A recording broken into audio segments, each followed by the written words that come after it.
Hello! Today I'm going to be going after this Parker Brothers slicer knife. It's got a recurve edge.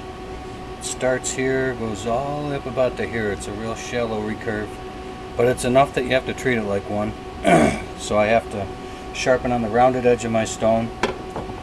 I inherited this knife with a full set, and this one just isn't coming around, I suspect, because I'm not treating the recurve properly. So we'll see what we can do here today. It means I'm going to be starting on the coarse side of this India stone and working my way up from there.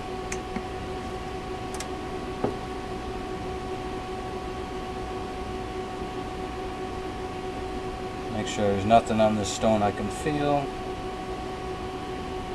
No grit.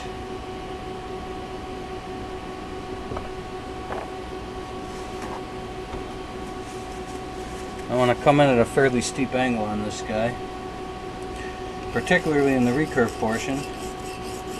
Otherwise, the tendency is very much to make the recurve part more obtuse than the belly and the tip. I don't want that to happen. So in reality, visually, my bevel should be a little bit wider in through here, tapered down, and then about where it is.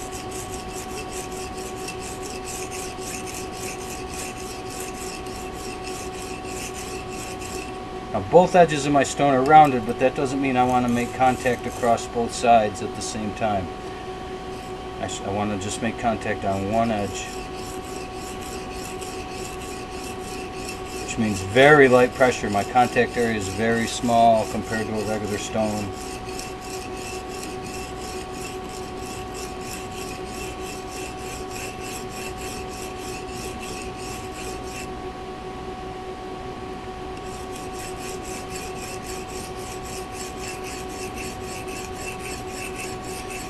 This knife is made from some kind of stainless. I have no idea. It says it's made in Japan. I suspect it's between 10 and 20 years old. Probably 440C or A6. I have no idea. I gave it a go on my water stones half-heartedly a couple months ago, and I didn't really like the results. So sometimes with the stainless, those king stones don't really like it. For all I know, this could be even 440A or something lower grade. The rest of the knives in the set took a very nice edge.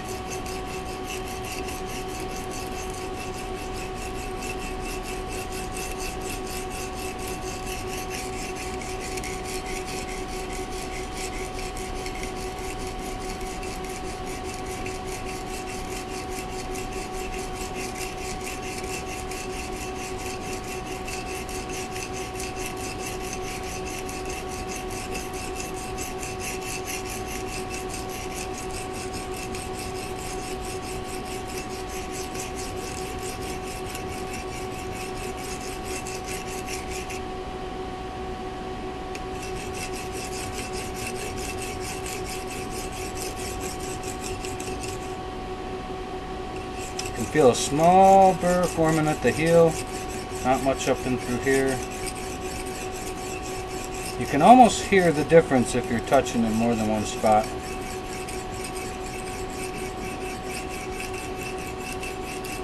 It's pretty important. You can waste a lot of time and metal on these recurves if you're not paying attention to where the stone is contacting.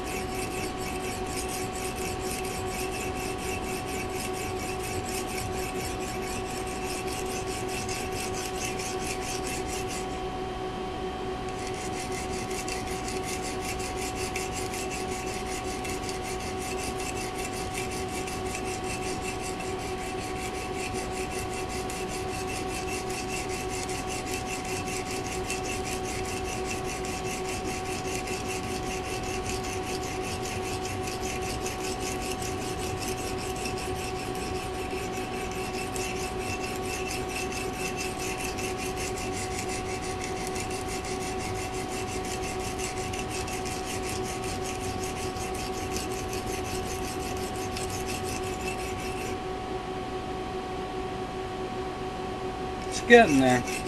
Now to hit the recurve, obviously the You have to lower the handle below the level of the stone and then come up as you get to the belly and the tip.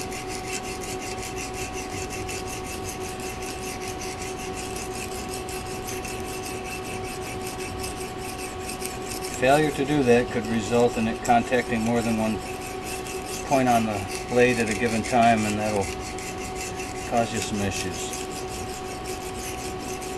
So the most careful part is this transition here between the highs and the lows.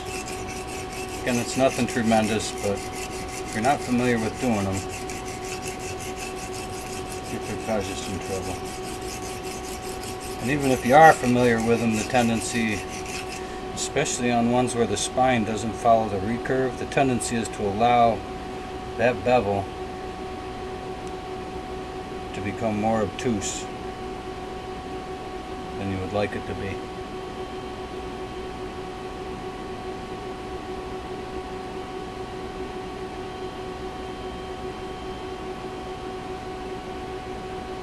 And just make out a small burr forming. I'll put a little more oil on here.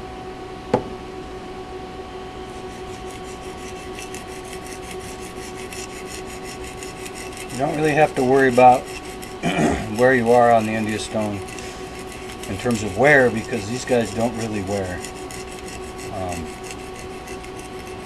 They don't dish. Very little of the abrasive is lost over time.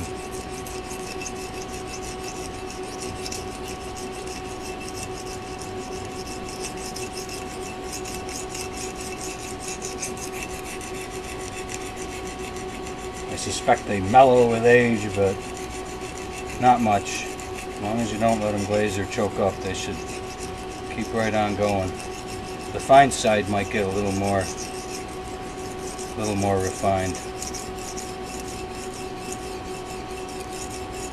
And the other thing too, if you prepare one of these stones or any hard stone to do recurves, you have to make this rounded transition really nice. Otherwise, you'll feel it.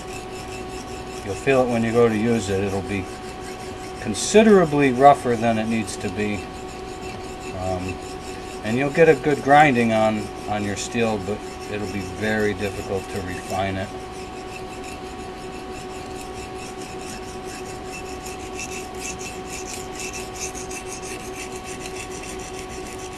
Even though this stone is pretty much indestructible, I still like to move around on it.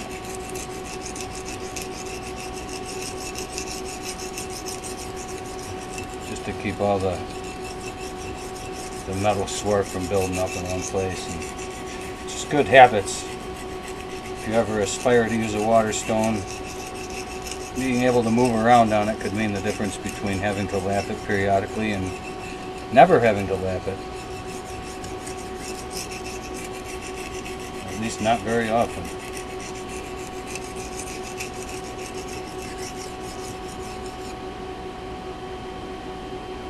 And just feel it down here.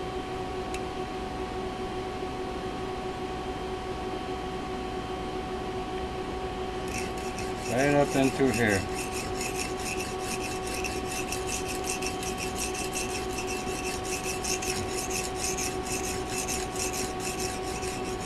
Pressure is always very light. I will go even lighter when I get to the fine side of this stone.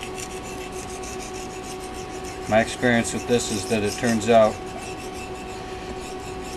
pretty well refined for the rated grit of the stone. It should be easily capable of shaving arm hair and cross-cutting paper. It'll be a little noisy. It should do it. With a little bit of help coming off the stone, it should be able to cut some pretty small pieces of paper.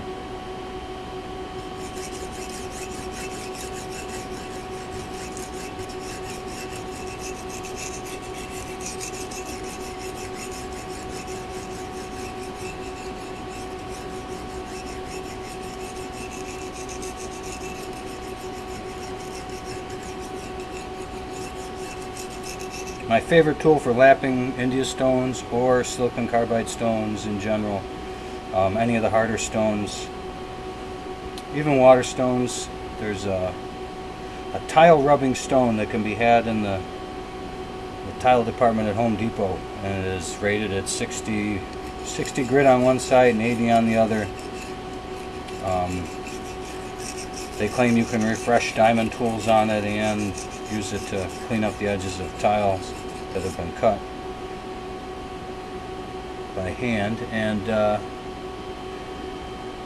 I believe it is silicon carbide with a whole bunch of binders in it, and it holds up very well to that sort of thing. And I believe it's $7 or $8. I got a little bit of a burr formed.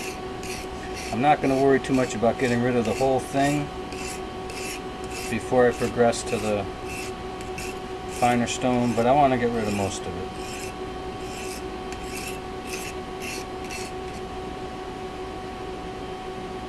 If I can't feel it, can't readily see it through the oil, I'm not going to worry too much about it. I can still see it. I'm going as light as I can, really. All edge leading at this point. If this were water stone, you could continue to refine and remove the burr by going back and forth with contact, but the India stone has no lapping action involved with it. There's no real loose abrasive. The swarf hopefully is all suspended, most of it. So in order to remove the burr, you're pretty much obligated to go into the stone.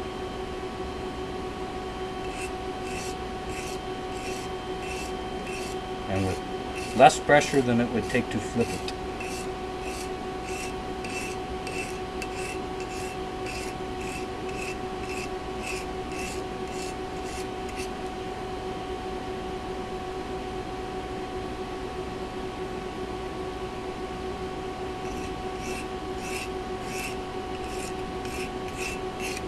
So at this point, I'm going to